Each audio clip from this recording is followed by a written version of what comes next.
Disqualifié, franchement, aucune crédibilité. T'as volé des milliards à l'État, qu'est-ce que tu viens me faire des leçons? Allez, va jouer au billet, Grégory, s'il te plaît. Bonjour à tous, j'espère que vous allez bien. Bon, alors aujourd'hui, on va parler de Malik Bentala et du fait que certaines personnes appellent à le boycotter pour détruire sa carrière parce qu'il a fait un tweet. Mais avant toute chose, les amis, likez cette vidéo, c'est super important pour le référencement. Bon, alors pour commencer, qu'est-ce qu'il a fait Malik? Il a fait un tweet où en fait, il a posté ça. Voilà, une carte de la Palestine, qu'il n'a pas dessinée lui-même. Et là, il y en a qui vont me dire, c'est pas une carte de la Palestine. Bah, historiquement, ça peut être une carte historique, non? Peut-être que c'est une carte qui date d'il y a 100 ans. On a le droit ou pas de dessiner des cartes historiques? Vous allez voir que non, on n'a pas le droit. Alors ici, on a Grégory Zaoui, qui nous tweet.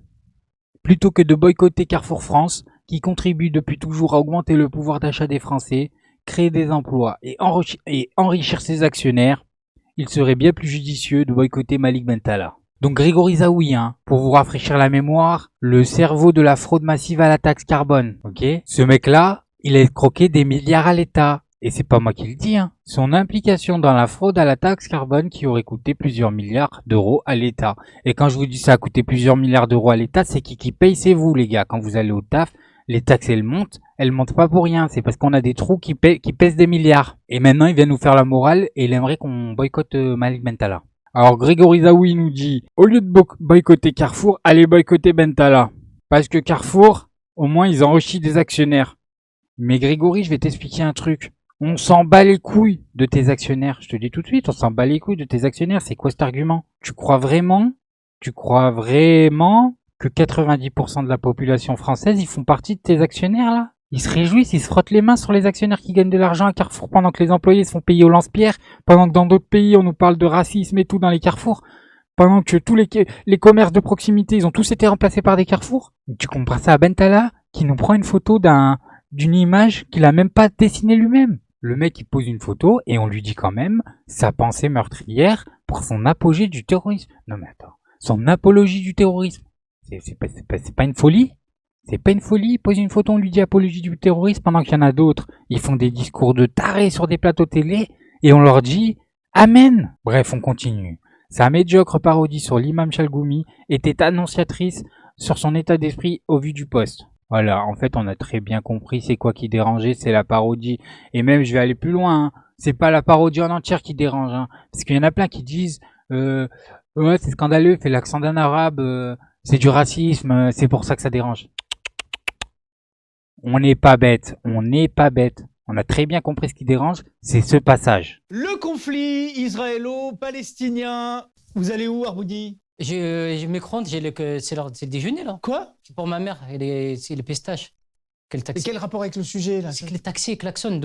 Voilà, c'est ce passage qui dérange. Et je vous le dis direct, c'est ce passage qui dérange tout le monde. Donc nous, en fait, on n'a même plus le droit de rigoler du foutage de gueule qu'on nous fait, en fait.